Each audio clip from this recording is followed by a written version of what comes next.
O Senhor esteja convosco. Ele está no meio de nós. Proclamação do Evangelho de Jesus Cristo, segundo João. Glória a vós, Senhor. Naquele tempo, Pedro virou-se e viu atrás de si aquele outro discípulo que Jesus amava, o mesmo que se reclinava sobre o peito de Jesus durante a ceia, e lhe perguntava: Senhor, quem é que te vai entregar? Quando Pedro viu aquele discípulo, perguntou a Jesus: Senhor, o que vai ser deste? Jesus respondeu: Se eu quero que ele permaneça até que eu venha, o que te importa isso? Tu segue-me. Então correu entre os discípulos a notícia de que aquele discípulo não morreria. Jesus não disse que ele não morreria, mas apenas: se eu quero que ele permaneça até que eu venha, que te importa? Este é o discípulo que dá testemunho dessas coisas e que as escreveu. E sabemos que o seu testemunho é verdadeiro. Jesus fez ainda muitas outras coisas, mas se fossem escritas todas, penso que não caberiam no mundo os livros que deveriam ser escritos. Palavra da salvação. Glória a vós, Senhor.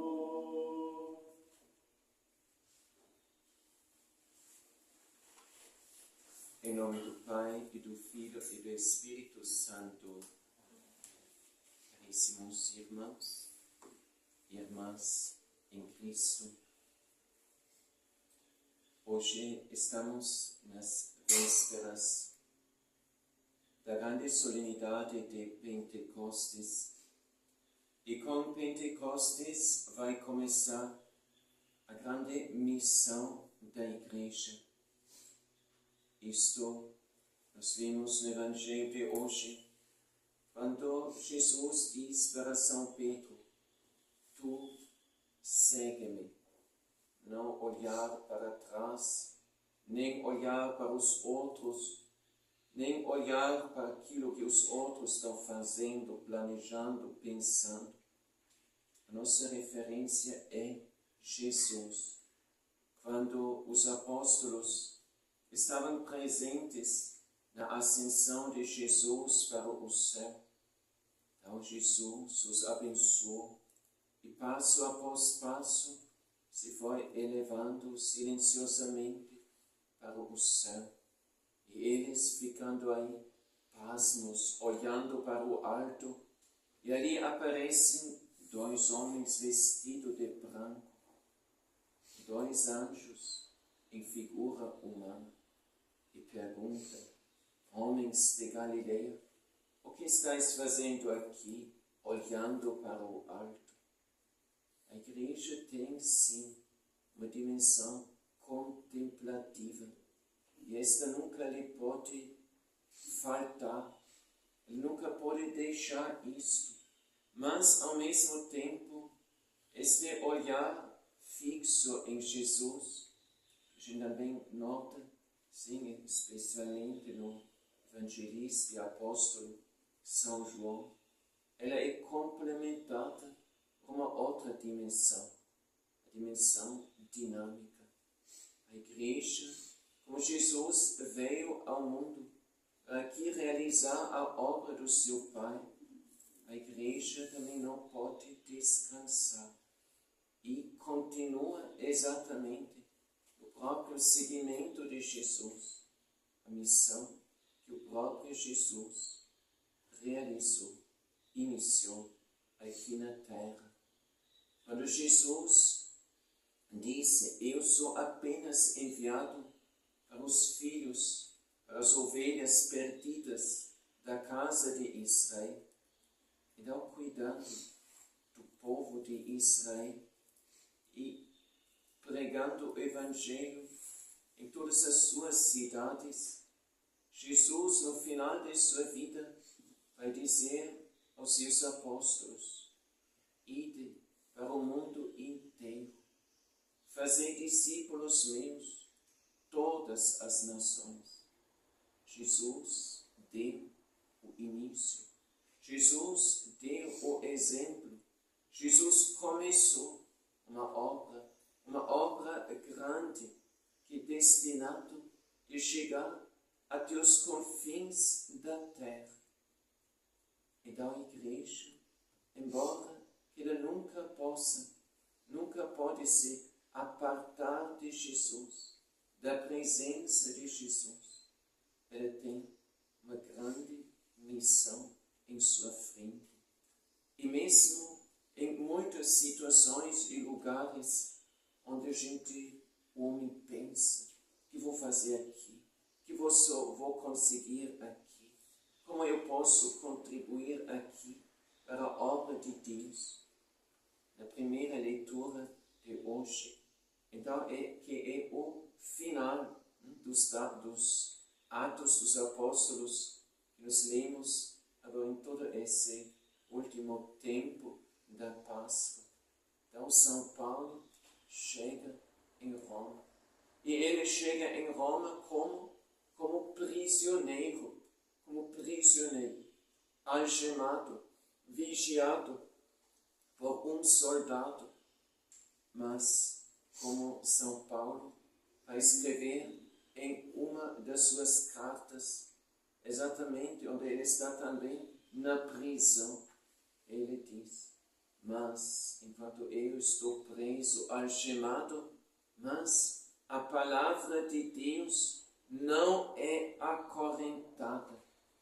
Tem um lugar em Roma, então, no subsolo de uma casa, a gente pode ver, tal inciso numa pedra, essas palavras: a palavra de Deus não é algemada, não é acorrentada.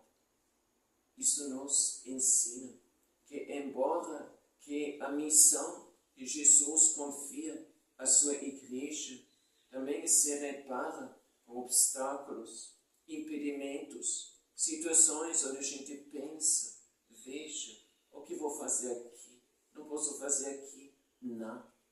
Mas sempre tem alguma coisa que você vai poder fazer, mesmo no lugar que parece mais inútil, no lugar que parece mais impossível, o lugar que parece sem sentido. São Paulo, como prisioneiro em Roma, intrepidamente anuncia o Evangelho de Jesus Cristo. Existe uma palavra de São Francisco, da um dos seus companheiros, quando ele disse: a gente tem de pregar sempre o Evangelho. E quando for útil, preciso, necessário, com palavras. Nós pensamos que podemos assim fazer uma coisa útil para o reino de Deus somente quando a gente pode falar em público, falar para outros isto, aquilo. Não. Então, ensinar o Evangelho, pregar, levar Jesus, trazer a luz de Jesus para cada lugar onde o Senhor nos coloca, o envia, o permite que a gente esteja por qualquer motivo. Então, a grande missão que se abre perante os apóstolos de Jesus. Mas esta grande missão tem uma raiz. Esta grande missão tem uma base, tem um ponto de partida. E este ponto de partida é exatamente o cenáculo de Jerusalém. Tá? Muito lindo a gente meditar sobre isso. Meditar sobre tudo aquilo que se relaciona a este lugar. Então, o cenáculo é o lugar onde Jesus celebrou a sua última e definitiva Páscoa. O cenáculo é o lugar em Jerusalém onde Jesus falava agora abertamente de sua paixão, mas também da vinda futura do Divino Espírito Santo e de sua ressurreição. O cenáculo é o lugar da instituição da Santíssima Eucaristia, que é exatamente a base, a fonte de onde a Igreja aure a sua força para não desistir ao longo do seu caminho.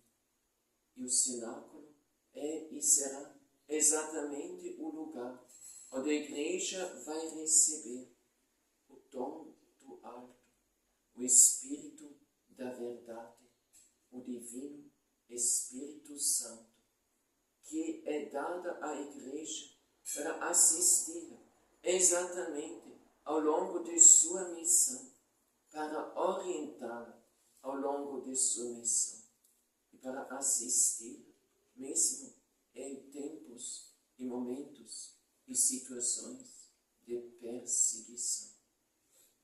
Agora, estes dias, celebramos a novena de Pentecostes. Então, isso é algo muito significativo. Então, o Espírito Santo, ele não vem assim, de surpresa, de vez, mas ele vem lá onde o homem tem preparado o terreno para a sua chegada. E também a gente vê na vida dos apóstolos, quando acompanham Jesus, eles precisavam um longo caminho de preparação para receber o dom do alto. A sua primeira conversão, quando eles foram chamados por Jesus. Vem e segue-me. Deixaram tudo para seguir aquele que vai ser o seu mestre, o seu Senhor, e aquele por quem, ao menos, afinal, está no final de sua missão, vão dar a sua vida por ele. Então, eles precisavam entrar, estar e perseverar numa longa escola, que é a escola de Jesus. Durante 1, 2, 3 anos, Jesus lhes foi ensinando, explicando os mistérios do reino dos céus e o caminho estreito que conduz dessa terra para o céu. Mas isto não era ainda o final. Outro grande ensinamento, além de tudo que eles aprenderam na presença de Jesus e no seguimento de Jesus, no seguimento daquele que disse: o Filho do Homem não tem onde reclinar a sua cabeça. Eles também, como o seu mestre, muitas vezes tinham que viver e partilhar uma situação como esta. Mas um momento decisivo nesta escola de Jesus vai ser a Páscoa de Nosso Senhor. E agora, estes 9 dias de preparação para o grande dia de Pentecostes. Esses 9 dias são como que um grande retiro em que eles entram numa atitude de silêncio, entram numa atitude de escuta, entram numa atitude de transformação interior, de repensar tudo aquilo que Jesus tem feito por eles e junto deles. presença de Maria Santíssima. Tanta coisa que eles tão logo esqueceram. Jesus tinha falado de sua paixão. Eles esqueceram que ele vai sofrer, esqueceram que ele vai ressuscitar, se esqueceram de tantas coisas que Jesus tinha ensinado. Maria Santíssima, ela é a memória viva de todos os feitos de Jesus e de todas as palavras e ensinamentos de Jesus.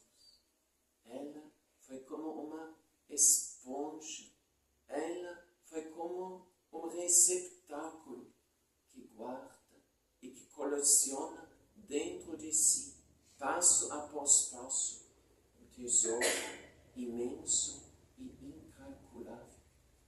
Então, ela é como, mais tarde, a Igreja vai chamar o Espírito Santo a memória viva da Igreja.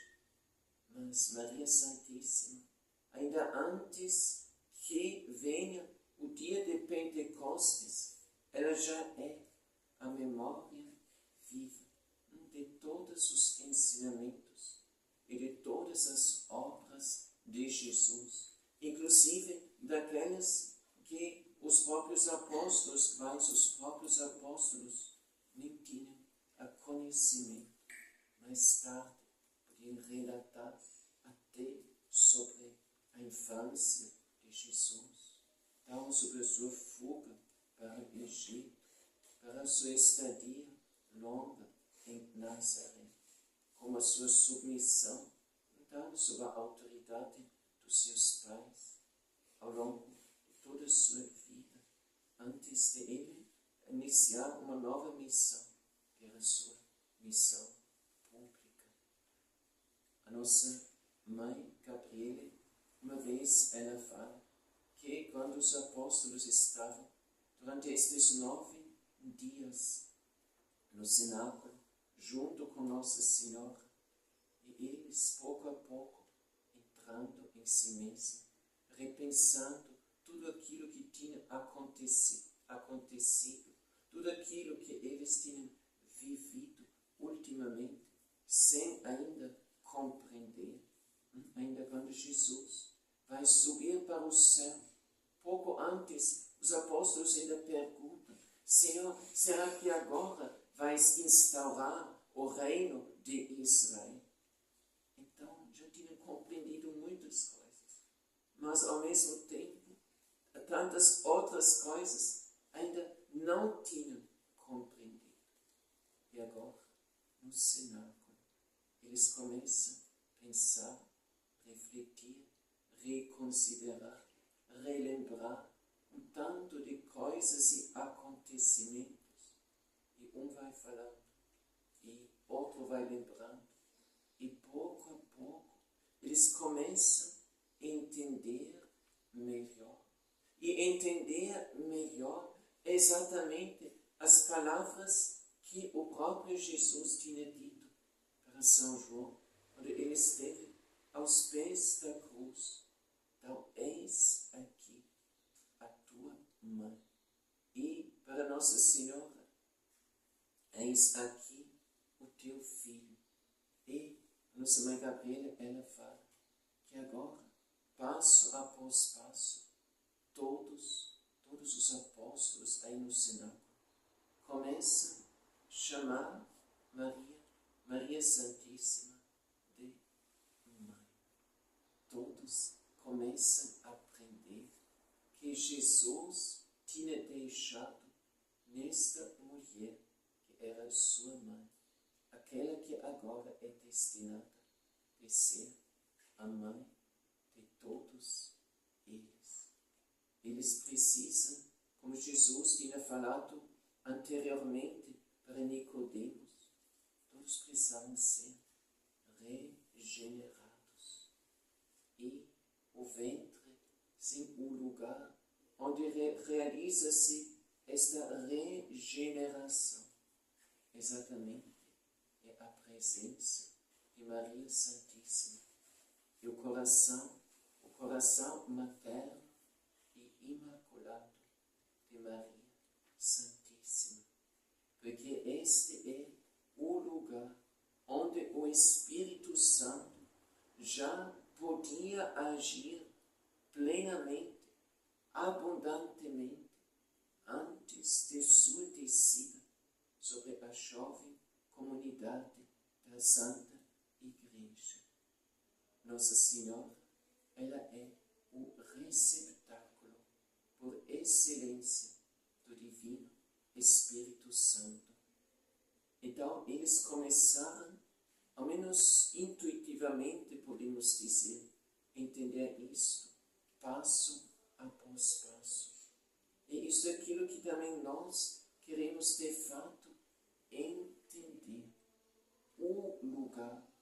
O lugar fértil, o lugar aberto, o lugar realmente receptivo para o dom que vem do alto, o dom prometido do Espírito Santo, é o coração imaculado de Maria.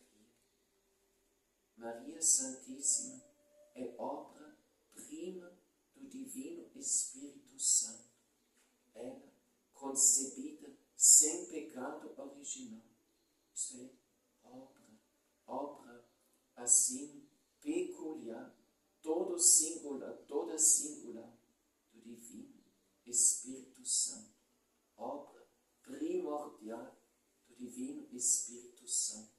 A Imaculada Conceição da Virgem Imaculada. Mas o Espírito Santo atua não somente na concepção de Maria Santíssima. Ela atua de tantas maneiras, mas atua em modo particular, exatamente no momento da anunciação, da encarnação do Filho de Deus. E bendito é o fruto do teu ventre, do vosso ventre, Jesus. Então, este fruto do ventre e do ventre imaculado de Maria é fruto produzido nela, através, como São Lucas nos fala, através da força do Divino Espírito Santo. Por meio do Espírito Santo, Jesus está sendo formado em Maria Santíssima. Com a força do Espírito Santo, então toda a vida de Jesus é formada, orientada e realizada a sua missão. Maria Santíssima é o receptáculo por excelência do Divino Espírito Santo. E nela nós contemplamos exatamente tudo aquilo que o Espírito Santo deseja fazer na criatura humana e é capaz de fazer na criatura humana. São Paulo, ele fala na sua carta aos Gálatas dos frutos do Espírito Santo. Onde o Espírito Santo atua, ele também produz os seus frutos. São frutos bem palpáveis. Então, o fruto exímio do Espírito Santo é o próprio Jesus. Mas não só Jesus presente, mas Jesus atuante. O Divino Espírito Santo, ele quer produzir em nós tudo aquilo que é próprio de Jesus. Primeiro, a presença de Jesus. Então, na hora do batismo, a criança é também ungida com o óleo do Cristo. Então, sinal da presença e da atuação do Divino Espírito Santo. Então, o Espírito Santo quer produzir em nós a presença e uma presença crescente. Então, não, presença de Jesus não é igual à presença de Jesus. Jesus está presente em algumas almas em forma minúscula e em outras almas Jesus está presente em uma forma ampla, grandiosa, poderosa. Tem diferença então, entre presença e presença. Então, o Espírito Santo nos quer conceder a presença de Jesus em nós. O dom da Santíssima Eucaristia nos é dada pela força do Espírito Santo. Antes da consagração tem a epiclésia, a descida, a invocação do Espírito Santo para implorar a descida do Espírito Santo sobre os dons ofertados sobre o altar. Mas o Espírito Santo, ele quer também produzir as atitudes de Jesus em nós. Jesus entrando em uma alma que não está em sintonia com ele, que não está seguindo os caminhos dele. Entra como numa prisão. Como numa prisão. Jesus está ali, mas ele não pode atuar. Jesus está ali, mas a gente não dá lugar, espaço para ele. Por isso, uma coisa assim, horrorosa, uma comunhão indigna, uma comunhão sacrílega. Jesus revive, em qualquer forma, aquilo que ele já viveu ao longo de sua paixão aqui na terra. Então, o Espírito Santo quer também produzir na igreja, sim, a esposa de Cristo, a própria presença, mas uma presença viva e atuante e eficaz e radiante de Cristo neste mundo. Então, Jesus, na sua oração sumo sacerdotal, ele, rezando para o Pai, ele disse: eu lhes dei a minha glória. Fala em relação aos apóstolos. A glória que me deste antes da fundação do mundo. Jesus confia, sim, então através do Espírito Santo, tudo que ele tem e que ele possui aos seus apóstolos. Para que a igreja seja tal lugar da presença luminosa do próprio Cristo aqui neste mundo. Mas, exatamente, para isto poder acontecer de verdade, precisa o lugar apropriado em nós.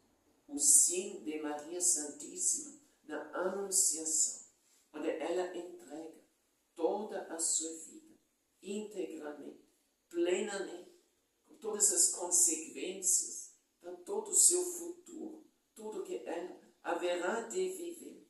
Ela diz sim em tudo, tudo, daqui para frente, é só para o Senhor ser vivido a favor, assim, a serviço dele. Sim, essa atitude. Agora, Nossa Senhora vai, em modo materno, todos agora começam a chamá-la de mãe.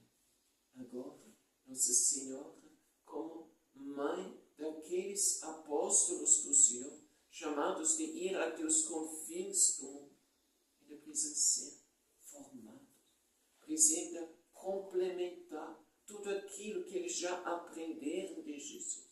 Precisam aprender, assimilar, não só na sua cabeça, mas no seu coração e na sua vida, aquilo que Jesus destina a ensinar.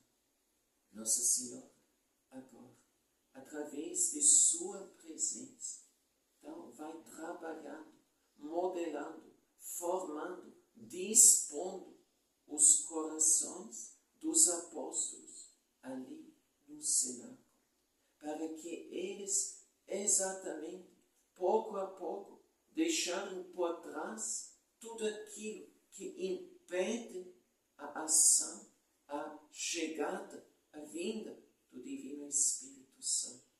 E tudo aquilo que abre o espaço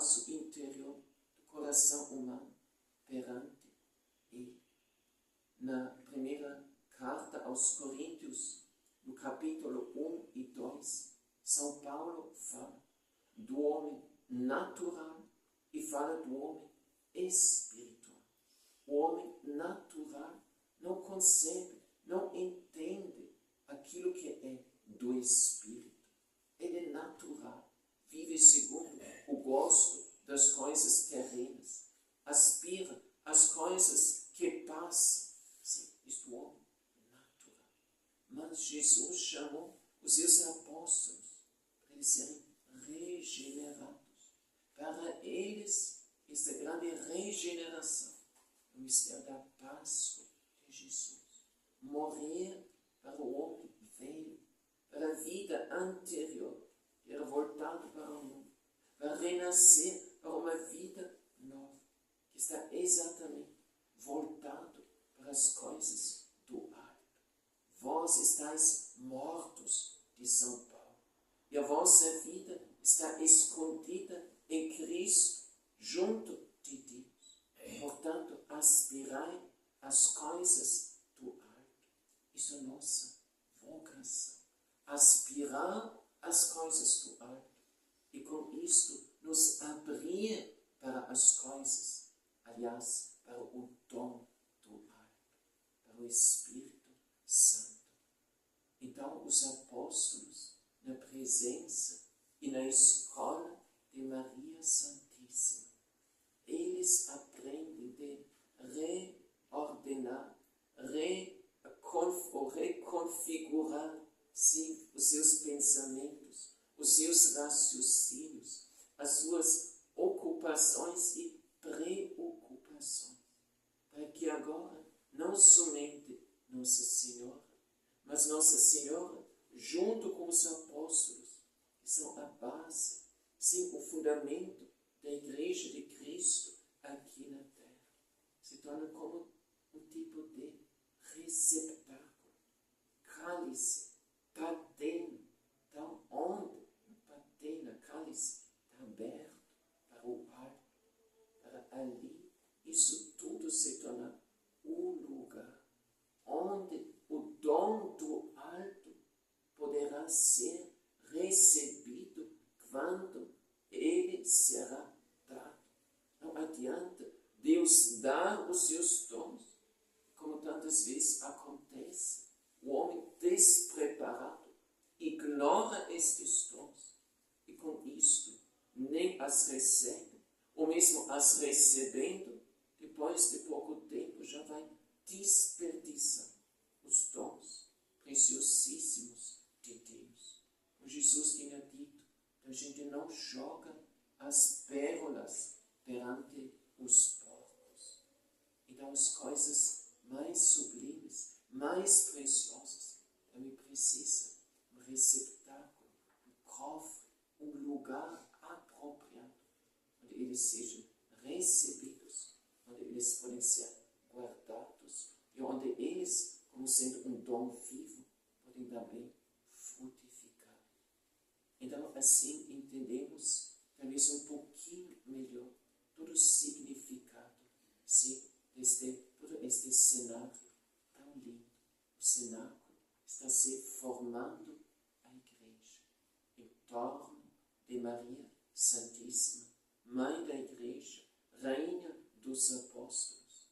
No cenáculo está se formando a Igreja em torno do dom da Santíssima Eucaristia e da expectativa do dom do alto, que é o Espírito Santo.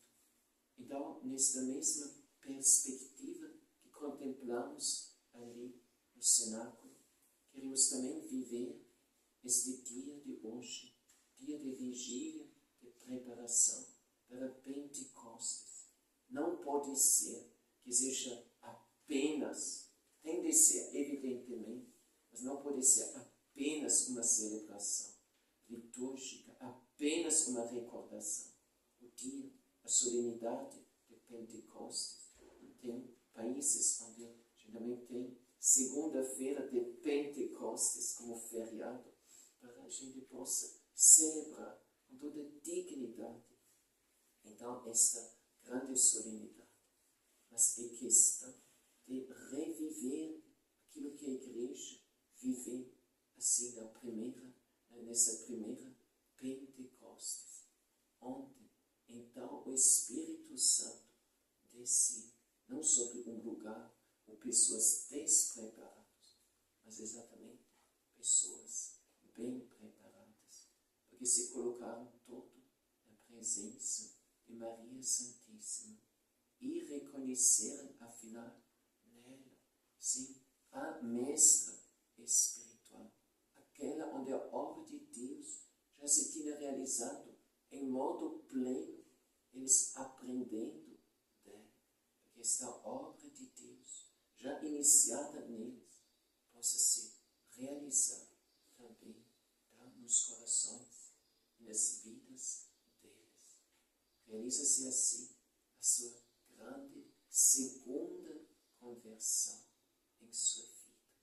Então, deixando por trás, mais uma vez, um tanto de coisas para se abrir agora para mais uma outra nova realidade em sua vida. O dom do alto, que os vai impulsionar e capacitar de levar, como vimos em tantos testemunhos, levar o Evangelho mesmo até os confins da terra, testemunhando este Evangelho, sim, pelas suas palavras, pela sua vida e pela sua própria morte. Então queremos hoje rezar, então, como uma oração, uma súplica reiterada, contínua em nossos corações. Pedimos os santos anjos que eles rezem junto conosco. Vinde, Espírito Santo, vinde por meio da poderosa intercessão do coração imaculado de Maria, vossa diletíssima